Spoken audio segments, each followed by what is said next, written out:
So you're envisioning a future very rapidly, it's already here, where we're already androids. And that is already the case because a human being with an iPhone is an android. We're still mostly biological androids, but it isn't obvious how long that's going to be the case. And so what that means, like I've laughed for years, I have a hard drive on which everything I've worked on has now been stored since 1984. And I joke, there's more of me in the hard drive than there is in me. And it's not a joke, really, because it's real, right? There's tens of thousands of documents on that hard drive. And weirdly enough, I know where every single one of them is. So what that means is we're in a situation now where a lot of what actually constitutes our identity has become digital.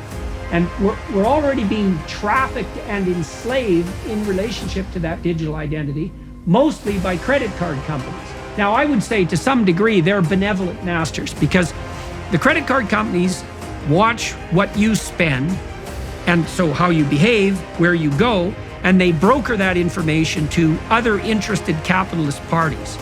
Now, the downside of that obviously is that these parties know often more about you than you know about yourself. I've read stories, for example, of advertisements for baby clothes being targeted to women who A, didn't know they're pregnant, or if they did, hadn't revealed it to anyone else. Well, for whatever reason, maybe biochemical, they started to preferentially attend to such things as children's toys and clothes. The shopping systems inferred that they must have a child nearby.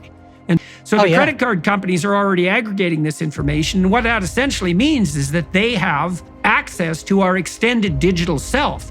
And that extended digital self has no rights, right? It's public domain identity.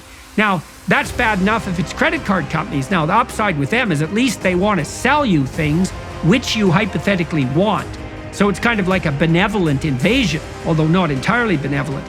But you can certainly see how that's going to get out of hand in a staggering way, like it has in China on the digital currency front. Because once every single bloody thing that you buy can be tracked, let's say by a government agency, then a tremendous amount of your identity has now become public property. And so your solution in part, and I think Musk has thought this sort of thing through too, is that we're going to each need our own AI to protect us against the global against the global AI, right?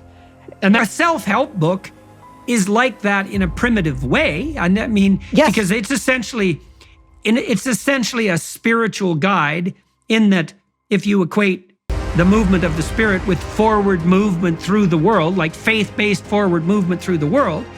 And so this would be the next iteration of that in some sense. I mean, that's what we've been experimenting with, this system that I mentioned that contains all the lectures that I've given and so forth. I mean, you can now ask it questions, which means it's a book, but it's a book personalized to your query.